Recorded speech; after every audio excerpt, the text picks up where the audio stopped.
किया। स्कॉलरशिप मिल जाने के जुनून की वजह से उन्होंने ऐसे पॉसिबल किया। अब फ्रेंड्स, उनको अपना सपना पूरा करने के एक अवसर इंटरव्यू के रूप में आया, जो था इंडियन एयरफोर्स ऑफ देहरादून, इसका इंटरव्यू। लेकिन जैसे मैंने पहले कहा, इनका सपना अधूरा ही रह गया, क्योंकि इस इंटरव्यू में 25 लोगों में से सिर्फ 8 लोगों को चुना गया। और जानते हो कलाम जी कौन सी पोजीशन में थे? 9। सिर्फ एक पोजीशन से इनका यह सपना ही रह गया।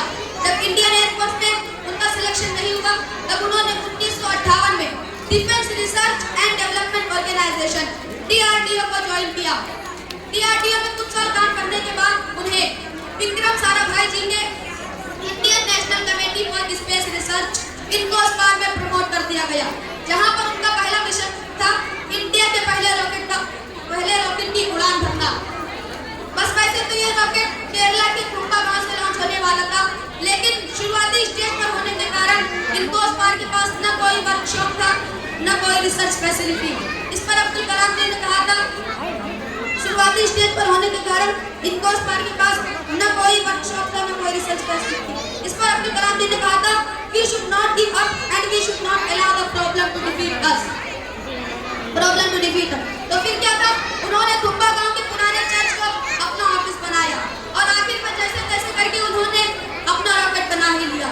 लेकिन जिस इंसिडेंट से कलाम जी का नाम मिसाइल मैन ऑफ इंडिया पड़ा, वो एक सक्सेस नहीं बल्कि वो एक फेलियर था।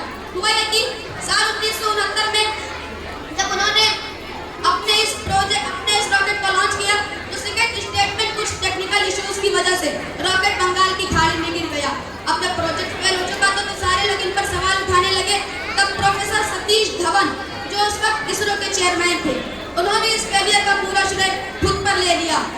उनकी इस लीडरशिप की तारीफ करते हुए कलाम जी हमेशा कहते थे, leader must have vision and passion and any problem we face instead know how to defeat it. Most importantly, he must work with integrity।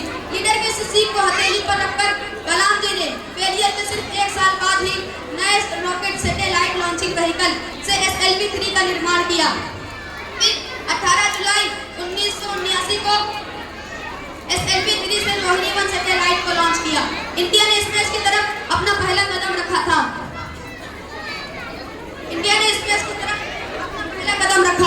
जिससे India super exclusive club of space faring nations का 6th member बन गई। इस project के बाद उन्होंने India के पहले इंटरमीडिएट फ्रेंच बैलिस्टिक मिसाइल अग्नि और पृथ्वी जैसे कई मिसाइल को सक्सेसफुली कंप्लीट किया, जिसकी वजह से उन्हें 1981 में पद्म भूषण और 1990 में पद्म विभूषण जैसे पुरस्कारों से नवाजा गया। और जिस पुरस्कार की वजह से इन्हें 1997 में भारत रत्न से नवाजा गया, वो था पोखरण 2। पोखरण 2 एक ऐसा न्यूक्लियर बॉम्ब टेस्टिंग प्रोग्राम था जिसमें इंडिया ने CIA के सैटेलाइट को चकमा देकर हमारे न्यू न्यूक्लियर बॉम्ब को टेस्ट किया था, जिसके चीफ कोऑर्डिनेटर थे APJ अब्दुल कलाम, जिन्होंने जापान और USA के वार्निंग्स के बाद इस प्रोसेस को चालू रखा बड़ी चतुराई से। अब आपने 3 इडियट का ये डायलॉग तो सुना ही होगा, सक्सेस के पीछे मत भागो, एक्सीलेंस का पीछा करो, सक्सेस झक मार के तुम्हारे पीछे आएगी। इसका बेस्ट एग्जांपल है APJ Abdul Kalam.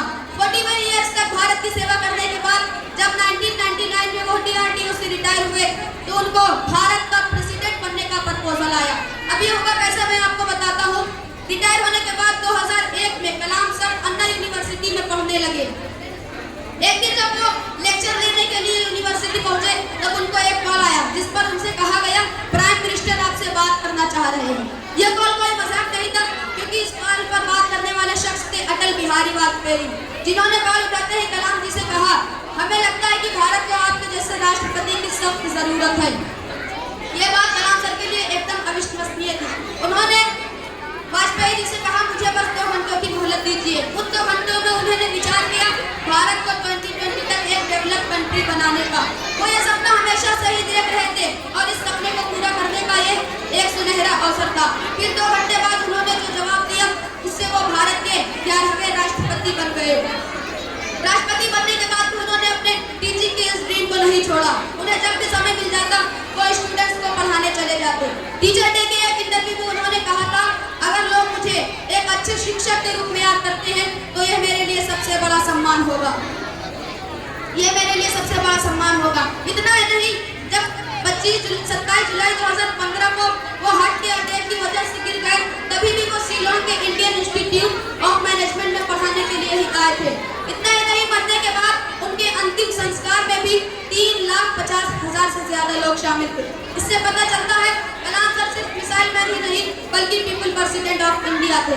If you fail never give up because fail means first attempt in learning. यदि तुम असफल हो जाते हो तो कभी हार मत मानो, क्योंकि फेल का माना है फर्स्ट अटेम्प्ट इन लर्निंग, यानी सीखने का पहला प्रयास। Thank you. जय हिंद, जय भारत।